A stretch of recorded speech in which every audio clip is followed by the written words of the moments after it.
বৃহস্পতি হৈছে আমাৰ সৌৰজগতৰ বৃহত্তম গ্ৰহ। ইয়াৰ প্ৰায় ৯০টামান উপগ্ৰহ আছে। তাৰে ভিতৰত ৪টা উপগ্ৰহ বিখ্যাত মহাকাশ বিজ্ঞানী গেলিলিঅ' গেলিলিয়ে আৱিষ্কাৰ কৰিছিল। এইকেইটা হ'ল আইঅ', গেনিমেড, কেলিষ্টো আৰু ইউৰোপা। এই গেলিলিয়ান উপগ্ৰহ আৰু বৃহস্পতিৰ বিষয়ে অধ্যয়ন কৰিবলৈ ২০১১ চনতেই জুনো নামৰ এখন কৃত্ৰিম উপগ্ৰহ উৎক্ষেপিত হৈছিল। ই ২০১৬ চনতেই বৃহস্পতিৰ কক্ষপথত প্ৰৱেশ কৰে। শেহতীয়াকৈ জুনোই আমাক ইউৰোপাৰ বিষয়ে এক নতুন তথ্য আগবঢ়াইছে।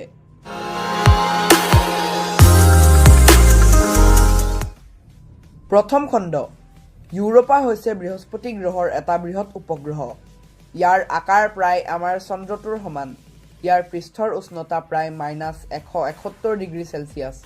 ইউৰোপাৰ এখন বায়ুমণ্ডলো আছে, য'ত বিজ্ঞানীসকলে অক্সিজেন আছে বুলি ধাৰণা কৰিছে। ইউৰোপাৰ পৃষ্ঠখন বৰফেৰে আবৃত। এই বৰফেৰে আবৃত পৃষ্ঠখনৰ তলফালে লুণীয়া পানীৰ এটা জুলীয়া তৰপ আছে বুলি বিজ্ঞানীসকলে ধাৰণা কৰিছে। ইয়াৰ গুৰুমণ্ডলটো প্ৰায় শিলাময়।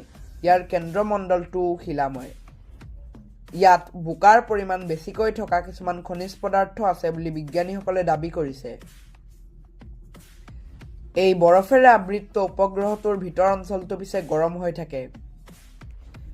যেতিয়া ১৬১০ চনত গেলিলিঅ' গেলিলিয়ে নিজৰ ঘৰতে সজা গেলিলিয়ান দূৰবীক্ষণ যন্ত্ৰৰ সহায়ত ইউৰোপাক আৱিষ্কাৰ কৰিছিল, তেতিয়া তেওঁ ইয়াক বৃহস্পতি গ্ৰহৰ আটাইতকৈ সৰু উপগ্ৰহ বুলি ধৰিছিল আৰু তেওঁ ইয়াক জুপিটাৰ ২ নাম দিছিল। যি কি নহওক, আজি ইউৰোপা সৌৰজগতৰ ষষ্ঠ বৃহত্তম উপগ্ৰহ বুলি মহাকাশ বিজ্ঞানীসকলে নিশ্চিত কৰিছে। পিছে মই এতিয়ালৈকে বৰ্ণনা কৰা নাই কিয় এই বৰফেৰে আবৃত উপগ্ৰহটোৰ অন্তৰ্ভাগটো গৰম হৈ থাকে। বৃহস্পতি গ্ৰহটোৰ মহাকৰ্ষণ শক্তি পৃথিৱীতকৈ প্ৰায় ২.৫ গুণ শক্তিশালী। ফলত যেতিয়া ইউৰোপা বৃহস্পতি গ্ৰহৰ ওচৰ চাপে, বৃহস্পতিয়ে ইউৰোপাক প্ৰবলভাৱে আকৰ্ষিত কৰে। ফলত উপগ্ৰহটোৰ আকাৰ পৰিৱৰ্তিত হয়। যেতিয়া ইউৰোপা বৃহস্পতিৰ পৰা দূৰলৈ যায়, ইয়াৰ আকাৰ পুনৰ সলনি হয়। এই আকাৰৰ পৰিৱৰ্তনৰ ফলত ইয়াৰ অন্তৰ্ভাগ উত্তাপিত হৈ যায়। তাৰোপৰি উপগ্ৰহটোৰ গুৰুমণ্ডলত থকা তেজস্ক্ৰিয় মৌলসমূহৰ ক্ষয়ীভৱনৰ ফলতো উপগ্ৰহটোত তাপ উৎপন্ন হয়। সেয়ে এই উপগ্ৰহটোৰ অন্তৰ্ভাগৰ তাপমাত্ৰা সদায় ০°C বেছি হয়। দ্বিতীয় খণ্ড। এতিয়া আহোঁ জুনোই নতুনকৈ আৱিষ্কাৰ কৰা তথ্যৰ বিষয়ে। জুনোই আৱিষ্কাৰ কৰা তথ্যটো হ'ল যে ইউৰোপাত আমি ভবাতকৈ কম অক্সিজেন উৎপাদিত হয়। পূৰ্বে ধাৰণা কৰা হৈছিল যে ইউৰোপাত ১ ছেকেণ্ডত প্ৰায় ১ টন অৰ্থাৎ ১,০০০ কেজি অক্সিজেন উৎপাদিত হয়। পিছে জুনোই ইউৰোপাৰ অতি ওচৰৰ পৰা পাৰ হোৱাৰ পাছত পৃথিৱীলৈ কিছুমান তথ্য পঠিয়ায়। এই তথ্যখিনি বিশ্লেষণ কৰি বিজ্ঞানীসকলে দাবী কৰে যে ইউৰোপাত প্ৰতি ছেকেণ্ডত ১২ কেজি মানহে অক্সিজেন উৎপাদিত হয়। এতিয়া এটা প্ৰশ্ন উত্থাপিত হ'ব পাৰে, ইউৰোপাতনো অক্সিজেন ক'ৰ পৰা উৎপাদিত হয়? প্ৰকৃততে প্ৰক্ৰিয়াটো অলপ জটিল যদিও মই সহজভাৱে ক'বলৈ চেষ্টা কৰিম। ১. সৌৰ বতাহৰ সহায়ত। আমাৰ সূৰ্যটো এটা বৰ সক্ৰিয় বস্তু। ইয়াৰ পৃষ্ঠৰ উষ্ণতা প্ৰায় ৫,৫০০°C।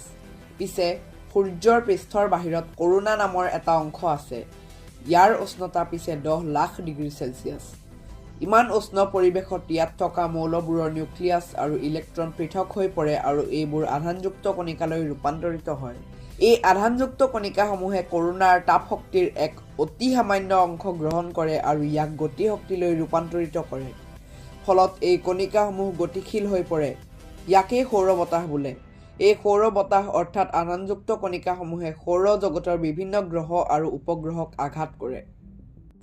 প্ৰায় ৮০ কোটি কিলোমিটাৰ গতি কৰাৰ পাছত এই কণিকাসমূহে বৃহস্পতি গ্ৰহৰ চুম্বকীয় ক্ষেত্ৰৰ সংস্পৰ্শলৈ আহে। বৃহস্পতিৰ চুম্বকীয় ক্ষেত্ৰ আৰু মহাকৰ্ষণ শক্তি আদিয়ে ইয়াৰ দিশ সলনি কৰে। ইয়াৰে কিছুমান কণিকাই গৈ ইউৰোপাত খুন্দা খায়। ২. আইঅ'ৰ আগ্নেয়গিৰিৰ সহায়ত। আইঅ' হ'ল বৃহস্পতিৰ আন এটা বৃহৎ উপগ্ৰহ। ইয়াৰ কক্ষপথ ইউৰোপাতকৈ সৰু আৰু ই বৃহস্পতিক বেছি ওচৰৰ পৰা পৰিভ্ৰমণ কৰে। বৃহস্পতিৰ শক্তিশালী মহাকৰ্ষণ শক্তিৰ ফলত আইঅ'ত থকা আগ্নেয়গিৰিসমূহ অনবৰতে সক্ৰিয় হৈ থাকে। বৰ্তমানে আইঅ'ৰ পৃষ্ঠত প্ৰায় ৫০০টা সক্ৰিয় আগ্নেয়গিৰি আছে। এই আগ্নেয়গিৰিয়ে প্ৰচণ্ড জোৰেৰে নিক্ষেপ কৰা পদাৰ্থ যেনে ছালফাৰ ডাই অক্সাইড ইয়াৰ পৃষ্ঠত জমা হয়। কিছুমান ছালফাৰ ডাই অক্সাইডৰ কণিকাই আয়োগ ত্যাগ কৰে আৰু বৃহস্পতিৰ ফালে আকৰ্ষিত হয়। বৃহস্পতিৰ ওচৰলৈ গৈ পোৱাত এই কণিকাসমূহে বৃহস্পতিৰ চুম্বকীয় ক্ষেত্ৰৰ প্ৰভাৱত আধানযুক্ত কণিকালৈ ৰূপান্তৰিত হয়। এইবোৰে আকৌ ইউৰোপাৰ পৃষ্ঠত খুন্দা খায়।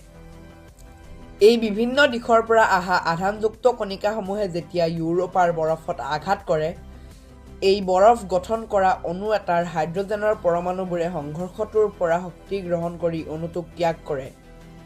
আপোনালোকক মনত পেলাই দিওঁ, কিছুমান গেছ যেনে অক্সিজেন, হাইড্ৰজেন, নাইট্ৰজেন আদিৰ পৰমাণুবোৰে সাধাৰণতে এটা থোপত থাকিবলৈ বিচাৰে।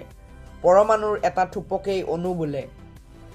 সংঘৰ্ষৰ ফলত হাইড্ৰজেনৰ পৰমাণুবোৰে বহুত শক্তি লাভ কৰি ইউৰোপাৰ বায়ুমণ্ডল ত্যাগ কৰে।